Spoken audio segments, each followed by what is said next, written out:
Act normal and don't tell anybody about the dinosaur in the garden. By Darkin.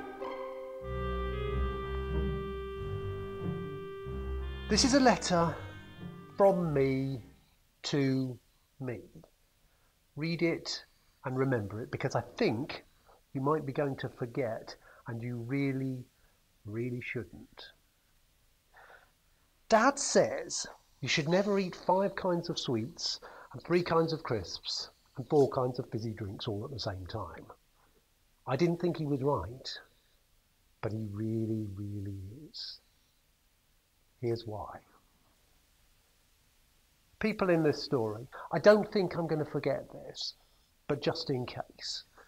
Me, I'm Jenny. I live in England. People often say Jenny does things her own way, or Jenny thinks outside the box, but I didn't even know there was a box you were supposed to think inside, so I don't take any notice. Sometimes they say Jenny isn't normal, and when they start to say that, I just act normal, and usually they stop. Acting normal means standing still and smiling. It also means pretending that you didn't do whatever strange things are happening. I have to do that quite often, because strange things happen to me a lot. Adam. Adam is my little brother. People often say Adam is like a little tank, because when he gets going, you can't stop him, and he tends to make a big mess, and it looks like he's blown everything up. Adam isn't scared of anything because he doesn't know how to be scared yet. He's not scared of going too high on a swing or talking to teachers, even the head teacher. He's not even scared of dinosaurs, which is lucky. Dad. You can't really tell with Dad what's good and what's bad. Sometimes he says no to things which are really good ideas, like having 2 puddings instead of dinner. Sometimes he says yes to things which are really bad ideas, like keeping chickens. That was a really bad idea. Sometimes he doesn't say anything, but his eyes go really wide and scared looking. That's when you've told him what really happened, and you know he's thinking about what to do next. This is Act Normal and Don't Tell Anyone About the Dinosaur in the Garden by Darkin, read by the author. This is one of the Act Normal series of books. Just type Act Normal into Amazon if you like this story, and or click on the link underneath this video to take a look at the rest of the stories in the series. If you do like this story, please leave a comment, and please use the link down here to put a review on the Amazon book page, because that would really help me. Thank you. Chapter 2. We were getting ready to go to Adam's friend's birthday party, and I told Dad I wanted to do an experiment. Doing experiments is like cooking, but with dangerous chemicals. Great things always happen when you do experiments, but Dad said dangerous chemicals are hard to get. But when he was dropping us off at the party, Dad also said not to eat too many sweets and crisps and fizzy drinks at the party, because sweets and crisps and fizzy drinks are full of dangerous chemicals. The party was in a big hall, and there were lots of little kids, so I helped the grown-ups look after them. They liked that, because most of the grown-ups were watching football on TV in the other room. One of the grown-ups dressed as a dinosaur and came in roaring. The little kids all ran away and chased them, all except Adam. He ran up to the dinosaur and knocked it over, and then all the little kids jumped on it. That was funny. But it gave me an idea for a plan, because all the little kids have got sweets. And when the dinosaur attacked, they all gave their sweets to me to look after, so they could hit it harder. When they killed the dinosaur, they all forgot about the sweets and had crisps instead. Then the dinosaur came back, and they all gave me their crisps. There were also lots of fizzy drinks, and the little kids left them lying round the room. The grown-ups told me to clear them up, so they didn't fall over when the dinosaur came back. I didn't eat the sweets or the crisps. I carefully kept some of 5 different kinds of sweets and 3 different kinds of crisps in a bag for my experiments. I also kept 4 different kinds of fizzy drinks, but I had to use a plastic bag for that because I had to hide them in my coat on the way home, which made everything in the car a bit sticky. The next morning, I got up before Dad and I did my experiment in the kitchen. I got the crisps and the crunchy sweets and I smashed them all to bits with a shoe. Then I scraped them all up and put them in a bowl. Then I got the softer, sticky jelly sweets and I mashed them all together with the fizzy drinks. There wasn't much left of the fizzy drinks because there was a bit of a hole in my plastic bag. Then I put that in the microwave until they went soft like a kind of slime. Then I mixed all the crunchy sweets and the crisps into the slime. It didn't look very nice, but I knew it must have had lots of dangerous chemicals in it. So the experiment was going well.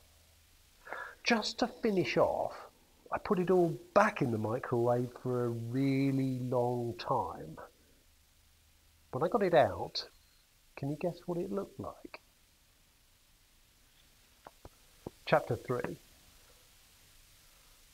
Not very nice. It had all gone into crunchy coloured lumps, a little bit like tiny fruit gums, if fruit gums were made of stones. My experiment was supposed to be a food experiment, but when it was finished, I decided not to eat it. I decided it was probably a chicken food experiment after all. I put it into 3 bowls. All good experiments have to be put into 3, so you know the same things happen when you do it 3 times. I put the first bowl into the chicken's feed in the garden next to the pond. We had 3 chickens, Roadrunner, Big Bird and Thunderbird. When Dad does food experiments and we don't want to eat them, he always turns them into chicken food experiments, so I thought it was okay. The chickens seemed to like the crunchy sweet fruit gum stones. I put the other 2 bowls under my bed because they smelt like burnt marker pens. The next day, Dad said the kitchen smelt a bit funny and the floor was a bit sticky and crunchy. But I acted normal and he didn't say anything else. I helped Adam feed the fish in the pond. That's when I first got the idea something bad was happening. There were no fish in the pond, none. The chickens were being a bit strange. They'd eaten all their food, also they'd eaten their food bowls. Also they'd eaten most of the plants and their bedding and some of the fence. Then I saw the chickens. Roadrunner was racing round the garden chasing a bee. Big Bird and Thunderbird were fighting. Then they stopped and they looked at Adam and me. Then I saw they didn't have beaks anymore. They had big mouths with spiky teeth. The feathers had fallen off their wings too, and they looked like big claws now. There was something else that was odd too. But before I could decide what it was, Thunderbird said grrr at us. Adam made a louder grrr back because he doesn't know how to be scared. I do know how to be scared, so I was. I told Adam to run, and we both ran back into the kitchen and slammed the door. "What's the matter?" asked Dad. "Nothing," I said, and we both acted normal. "Are the chickens hungry?" said Dad. "Shall I go and feed them?" "I fed them already," I said. It was true, sort of. When I looked out of the window, I saw the other odd thing about the chickens. They now had tails.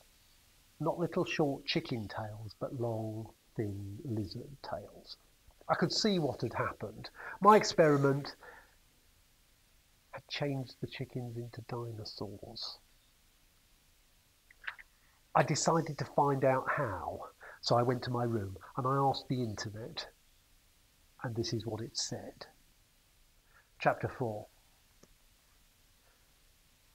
Inside every bit of every animal is a sort of shopping list called DNA to tell it which bits it needs. That's how fish changed into dinosaurs and dinosaurs changed into birds a long time ago. Dinosaurs aren't chickens because they've got new things on their shopping lists. The thing is, all the old dinosaur stuff is all still there in the chickens. It's just sort of crossed out. Turns out my experiment sort of uncrossed it. I know most kids my age don't ask the internet this sort of thing. And I know most kids my age don't turn their chickens into dinosaurs. But that's why people say I'm not normal. While I was in my room, I remembered the other 2 bowls of experiment. They smelled pretty bad by now. I told Adam to get rid of 1 bowl, but I kept the other one just in case. It was tea time when Adam told me how he'd got rid of it, and then I knew things were going to get worse. I hope you're enjoying Act Normal and Don't Tell Anyone About the Dinosaur in the Garden. If you want to take a look at this or some of the other books in the series, just type Act Normal into Amazon or click on the link down here and get your own copy. And please leave a review on the book's Amazon page if you enjoy this video book. Just to say, if you see any adverts in this video, please let them play through. That's the only way I get paid for making these videos. Enjoy the rest of the story.